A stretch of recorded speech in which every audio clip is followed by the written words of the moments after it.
বিহারে গঙ্গার পানি বাড়তে থাকায় বন্যা পরিস্থিতি নিয়ন্ত্রণে ফারাক্কা ব্যারাজের সব গেট খুলে দেওয়ার অনুরোধ জানিয়েছে বিহারের মুখ্যমন্ত্রী সম্রাট চৌধুরী।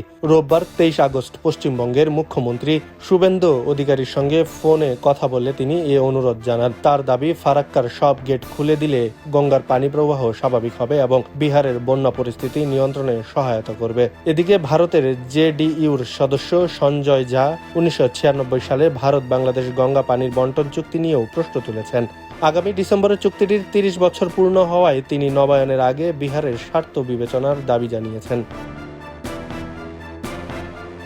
ফারাক্কা থেকে অতিরিক্ত পানি ছাড়ার ফলে বাংলাদেশের জন্য কিছু সম্ভাব্য ঝুঁকি রয়েছে। উজান থেকে হঠাৎ বেশি পানি এলে পদ্মা নদীর পানি প্রবাহ বাড়তে পারে। এতে নিম্নাঞ্চলের বন্যার ঝুঁকি, নদী ভাঙন এবং কৃষিজমির ও অবকাঠামোর ক্ষয়ক্ষতি বাড়তে পারে।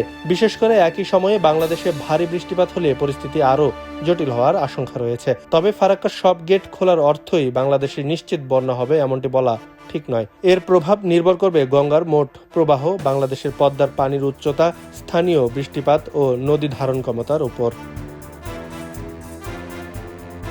সবচেয়ে গুরুত্বপূর্ণ বিষয় হল 1996 সালের গঙ্গা পানি বন্টন চুক্তির ভবিষ্যৎ। ভারতের অভ্যন্তরীণ রাজ্যগুলোর স্বার্থকে কেন্দ্র করে চুক্তি পরিবর্তনের উদ্যোগ নেওয়া হলে বাংলাদেশের ন্যায্য পানি প্রাপ্তি নিয়ে নতুন করে উদ্বেগ তৈরি হতে পারে।